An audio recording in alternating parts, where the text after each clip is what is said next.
চিনেন? ওই যে একটা বক্সের মধ্যে মাছগুলা ঘোরাঘুরি করে, দেখেছেন বাসায়? এরা কেন ঘুরে, কখনো জিজ্ঞেস করেছেন নিজেকে যে ওরা কেন একই রাস্তায় বারবার ঘোরে? হ্যাঁ বলেন।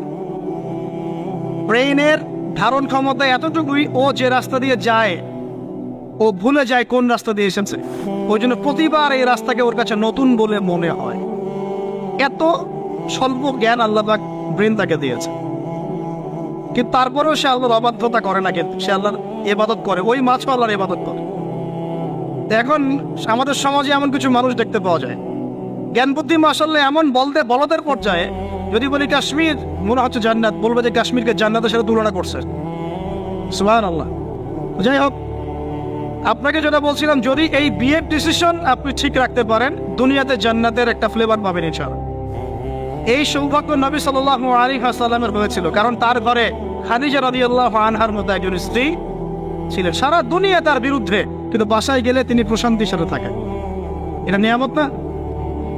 আর নূহ আলাইহিস সালাম, সারা দুনিয়ার সাথে লড়তে হয়, বাসায় এসে আবার ওয়াইফের সাথে লড়তে হয়। নূহ আলাইহিস সালামের ওয়াইফ কিন্তু ঈমানদার ছিলেন, বুঝছেন দাদা? তো এই যে দুনিয়াতে পরীক্ষা। এখন দেখুন, আপনাদেরকে বলতে যাচ্ছি যে রমাদান আমাদেরকে তাকওয়া শিখিয়েছে, মানে আল্লাহ পাকের সমস্ত নিষেধ বর্জন করা। একটা হাদিস বলি, আপনি বুঝতে পারবেন। আল মুমিন, মুমিন মুসলিম, আল মুমিন আল মুসলিম মান সালিমাল মুসলিমুনা মিন লিসানিহি ওয়া ইয়াদিহি, যার হাত এবং জবান থেকে অন্য মুসলিম নিরাপদ থাকে। আর আল মুহাজির, মুহাজিরকে মান হাজারা মা নাহা আল্লাহু আন, আল্লাহ পাক যা নিষেধ করেছেন এখান থেকে সে দূরে থাকে, আল্লাহ নিষেধ থেকে দূরে থাকে। আল্লাহ নিষেধ থেকে দূরে থাকলে পরে তাকওয়ার ফ্লেভার পাওয়া যায়। স্ত্রী ছিল হালাল, আমি ছেড়ে দিয়েছিলাম। পানি পান করা কি হালাল না হারাম? হালাল, কিন্তু রোজা রেখে ছেড়ে দিয়েছে। খাবার খাওয়া কি হালাল না হারাম? হালাল, রোজা রেখে ছেড়ে দিয়েছে। আল্লাহ পাকের হালাল গুলো বর্জন করেছে, হারাম কি করতে পারবো? এই জিনিসটার নাম তাকওয়া। রমজান এই শিক্ষা দিয়ে যায় নাই ভাই? বলেন, রমজান এই তাকওয়ার শিক্ষা দিয়ে যায় নাই? অতএব এই শিক্ষাটাকে সারা বছর ধরে রাখবো ইনশাআল্লাহ। পারা যাবে তো ইনশাআল্লাহ? আল্লাহ আমাকে তৌফিক দেখ, আপনাদের সবাইকে তৌফিক দেখ, যেন সারা বছর যে কাজই করব আল্লাহ সন্তুষ্টির জন্য করব, যে কাজই করব নবীর তরিকায় করব, যেই কাজ আল্লাহর নবী এবং আল্লাহ পছন্দ করেন সেই কাজ বেশি বেশি করব, যেই কাজ আল্লাহ নবী পছন্দ করেন না সেই কাজ করব না।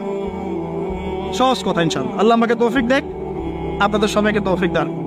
আর এই কাজটা শুধু নামাজে, রোজায়, হজ জাকাতেই না, বরং আপনার ব্যবসা, আপনার সংস্কৃতি, আপনার পরিবার, আপনার রাজনীতি সবখানেই করতে হবে। এই জায়গায় সমস্যা, এই জায়গায় মানুষ মানতে চায় না। এই জায়গায় বাংলাদেশের মুসলমান এখন দুই ভাগে বিভক্ত হয়ে গেছে। একগুলা হয়েছে মুনাফেক মার্কা, একগুলা মুমিন মার্কা। দুইটা মার্কা এখন স্পষ্ট হয়ে গেছে। মুনাফেক মার্কা কারা? নামাজ, রোজা, হজ জাকাত ইসলাম মানতে চায়, এখানে ইসলাম মানতে আমার কোনো আপত্তি নাই, কিন্তু জীবনের অন্যান্য ক্ষেত্রগুলো যেগুলো পড়ে আছে এখানে ইসলামের কথা বলতে আসেন না, খবরদার। সমস্যা এখানে। তো বিশ্বাস করেন, এদের জন্যই কবরের আযাব অপেক্ষা করছে। কবরের আযাব কেন? এমনি এমনি বলি না এই কথাটা। আব্দুল্লাহ বিন উবাই কি চিনেন নাকি? চিনেন? আব্দুল্লাহ বিন উবাই নাম শুনছেন? সূরা তাওবার অনেক বড় একটা অংশ একে কেন্দ্র করে আয়াত নাযিল হয়েছে। আব্দুল্লাহ বিন উবাই কে ছিল বলেন? মুনাফিকের সর্দার, শুধু মুনাফিকের। এখন বলেন তো, আব্দুল্লাহ বিন উবাই নামাজ পড়তো কিনা? নামাজ পড়তো কিনা? আব্দুল্লাহ বিন উবাই নবীর সাথে উহুদের মাঠেও যাচ্ছিলেন, নবীর সাথে তরোয়াল নিয়ে উহুদের মাঠে যাচ্ছিলেন যুদ্ধ করতে। রাস্তা থেকে ব্যাক করেছে যদিও বা, যাচ্ছিল তো নাকি? আচ্ছা, আব্দুল্লাহ বিন উবাই মসজিদে গিয়ে নামাজ পড়তো না বাসায় নামাজ পড়তো? কোন মসজিদে? যেই মসজিদে যাওয়ার জন্য আমরা দোয়া করি আল্লাহ আমাদেরকে নবমীতে যাওয়ার তৌফিক দাও, তাই না? ওইখানে কে নামাজ পড়তো? সে নবীকে দেখেছে কি দেখে নাই? নবীর পিছনে নামাজ পড়েছে কি পড়ে নাই? এখন বলেন, তাহলে আব্দুল্লাহ বিন উবাই কেন জাহান্নামে যান? কেন তার কবরের সামনে নবীকে দাঁড়াতে আল্লাহ নিষেধ করলেন? কেন বললেন তুমি যদি 70 বার ইস্তেগফার করো মাফ করবো না? কেন বললেন? বলেন। সমস্যা একটাই, সে প্রকাশ্যে ইসলামের কিছু বিধানকে স্বীকার করলেও মন থেকে পরিপূর্ণ ইসলাম কোশ্চিনকালও স্বীকার করে নাই। এরকম লোক যদি আমাদের মধ্যে কেউ থেকে থাকেন, আমার ওয়াজ যদি আপনার কানে চলে যায়, আল্লাহর ওয়াস্তে আজকে তওবা করে পরিপূর্ণ ইসলামে ফিরে আসেন, আল্লাহ পাক তৌফিক দান।